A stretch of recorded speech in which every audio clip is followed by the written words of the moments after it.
Monsieur le fada. Monsieur le fada. Monsieur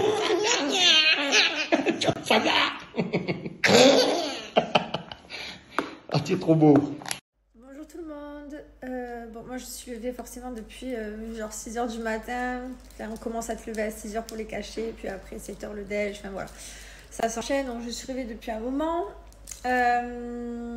Voilà, mon mari il est parti là aujourd'hui, il reste avec son fils toute la journée. Avec son fils, son papy et son tonton. Voilà, ils vont rester entre hommes parce que ma maman elle est pas là, elle avait des trucs à faire avec mon père. Donc du coup, bah, c'est qu'avec papy aujourd'hui. Enfin, papy, tonton et papa. Voilà, donc j'adore parce que je suis de bonne humeur quand je reçois les petites vidéos. Là, je fais les pastimes avec mon fils et tout. Quand je le vois sourire, dès qu'il me voit, il dit maman, maman. Je suis trop contente. Donc voilà. Je garde le sourire de toute façon, puisque voilà, je suis consciente que la situation est très très très critique. J'en suis consciente, mais je n'ai pas d'autre choix que de garder le sourire. On ne va pas commencer à pleurer, déprimer toute la journée, sinon ça va être compliqué. Suite à beaucoup de vos questions, donc je vais vous expliquer. Déjà aujourd'hui, je suis à 21 semaines.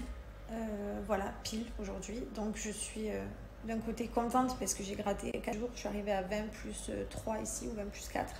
Et on est à 21 aujourd'hui. Donc d'un côté, je suis contente parce que j'ai gratté 2-3 jours. Mais d'un autre côté, je suis pas bien et stressée parce qu'il faut que j'arrive à 24 pour avoir un bébé viable, entre guillemets, qui peut être en vie. Là, pour l'instant, s'il se passe quelque chose, s'il arrive un drame, on ne pourra rien faire. Je suis consciente, je l'ai dans un creux de ma tête.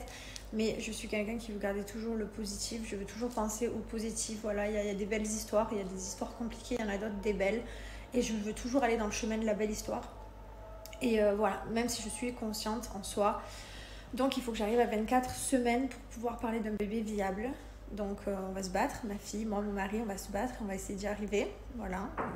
Donc moi en fait j'ai la poche des os qui est fissurée depuis quelques jours, donc c'est pour ça qu'on fait attention aux infections, tout ça, parce que maintenant la poche du bébé n'est plus hermétique, il n'est plus dans sa petite maison, il y a une petite ouverture, donc il faut faire attention à tout. Voilà, il ne faut pas que j'ai de contractions, il ne faut pas que je perde trop de liquide tous les jours, il faut qu'il y en ait toujours assez dans sa petite maison. Enfin voilà, c'est pour vous expliquer grosso modo la situation qui est très différente de celle de Mylon, puisque je vois un peu de tout. Oui, mais t'as eu Mylon, c'était compliqué, tu devais te douter. C'est un problème qui n'a absolument rien à voir avec Mylon. C'est deux histoires complètement différentes, même si elles arrivent au même moment, elles arrivent à 20 semaines, donc voilà, elles arrivent tout le temps dans un moment là où le bébé n'est pas viable, donc c'est très difficile. Donc c'est un problème totalement différent de celui de Mylon. Mylon, c'était un problème de col. J'avais plus assez de col, il me restait 1 cm et Mylon poussait, me faisait des contractions et on avait peur qu'il veuille sortir trop tôt et que voilà, j'allais pas au bout de ma grossesse. Là, c'est un problème de poche des os qui fissurait. Voilà, donc de liquide de sa petite maison à mon bébé, donc voilà, c'est complètement différent. Mon col il va très bien, voilà, comme quoi mon col, j'ai un col de femme normale. Hier j'en parlais à Steph, on a le même col quoi, donc c'est un col normal c'est comme ça, c'est un problème différent, ça n'a absolument rien à voir. Donc voilà, sauf que voilà, le comble, ça arrive à la 20e semaine, alors ça c'est quand même incroyable.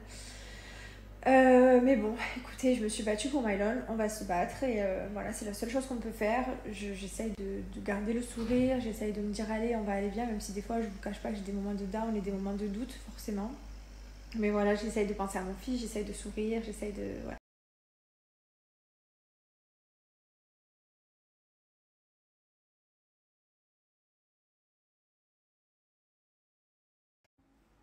Par contre, il y a un point positif, c'est que je mange trop bien.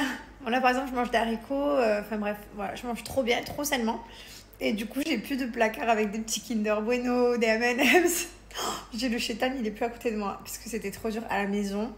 J'ai jamais mangé autant de chocolat de toute ma vie que les derniers mois. Donc là, je mange des haricots, un peu des pâtes, des fruits, c'est très bien.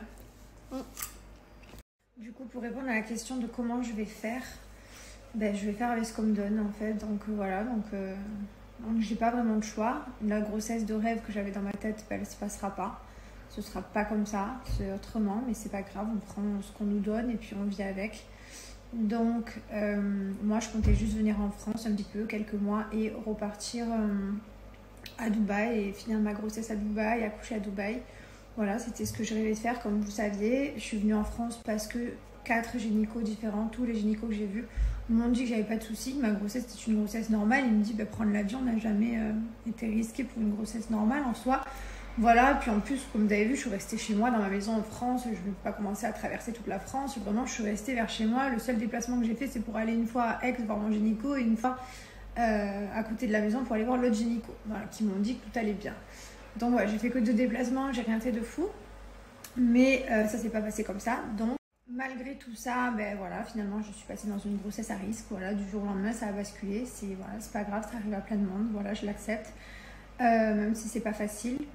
Mais je vais devoir, si j'arrive à avancer, donc je prie, je touche du bois, je l'espère, avancer dans ma grossesse et pouvoir arriver à un bébé viable, forcément, pas pouvoir prendre l'avion pour aller accoucher à Dubaï, pas pouvoir finir ma grossesse à Dubaï comme je l'espérais.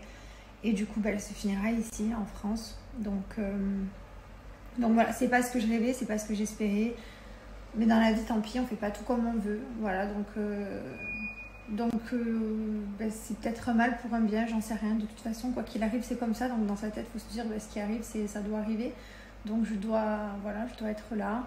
Au final, c'est pas plus mal parce que Mylon, il est avec ses grands-parents, il est avec sa famille. En ce qui concerne les chiens, donc June et Gizmo, ils sont à Dubaï, comme vous savez. On avait prévu de partir juste 2 mois comme ça et rentrer. Donc voilà, là, ça va être plus compliqué. Parce que je ne sais pas quand est-ce que je vais accoucher. Je ne sais plus là où je vais en fait. Donc voilà. Et je sais que je suis ici bloquée. Donc mon mari va rentrer faire des petits allers-retours à Dubaï pour aller les voir. Mais ils sont à Dubaï avec des personnes à la maison, 2 personnes de confiance. Voilà, ils ne sont pas tout seuls, ils sont à la maison, ils sont dans leur environnement, ils sont bien traités. Ils ont tout ce qu'ils veulent, donc tout ce qu'ils ont besoin, sauf nous. Donc en soi, voilà, c'est un peu difficile, mais de toute façon, le choix, on l'a pas. Donc mon mari ira un petit peu et voilà, c'est comme ça. Voilà, j'ai répondu à vos questions.